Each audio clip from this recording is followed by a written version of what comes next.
అల్లు అర్జున్ గారు నిన్న ముఖ్యమంత్రి గారు అసెంబ్లీలో ప్రస్తావించిన తర్వాత మీరు ప్రెస్ మీట్ పెడతారనంటే పశ్చాత్తాపంతో ప్రెస్ మీట్ పెడుతున్నారని చెప్పి నేను అనుకున్నా.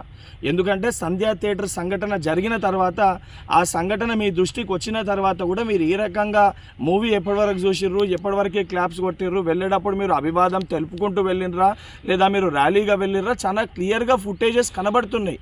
మీరు అవన్నిటినీ పక్కన పెట్టి ఏదో లేను జరగలేదు నా దృష్టికి రాలేదని చెప్పి మీరు మాట్లాడుతున్నారు. సరే, మరుసటి రోజు మీ ఇంటి దగ్గర కూడా మీరు ఇన్సిడెంట్ జరిగిన తర్వాత కూడా పటాకీలు కాల్చుకున్నారు. సరే, ఆ విషయాలన్నింటినీ కూడా మేము ప్రస్తావిస్తలేము అని మీరు మాట్లాడుతూ ఏమని అంటారు, తెలుగుని సత్తా చాటుతున్నాం అని మాట్లాడుతున్నారు. తెలుగుని సత్తా చాటేది ఉంటే మన వలన తెలుసో తెలియకనో ఏదైతే సంబంధించి సంఘటనలో మనుషుల ప్రాణాలు పోయే విధంగా అటువంటి ఒక చర్యలు జరిగినప్పుడు దాన్ని ఏదైతే సంబంధించి సానుభూతితోటి స్పందించి ప్రెస్ మీట్ నిర్వహించి ఆ కుటుంబానికి అండదండగా నిలిచే ప్రయత్నం చేయాలి తప్ప నిన్న ముఖ్యమంత్రి గారు ఏదైతే ఈ ప్రజాప్రభుత్వము ప్రజలకు అండదండగా ఉంటుంది, ఎవరు తప్పు చేసినా కూడా ఊరుకోము, శిక్షిస్తాం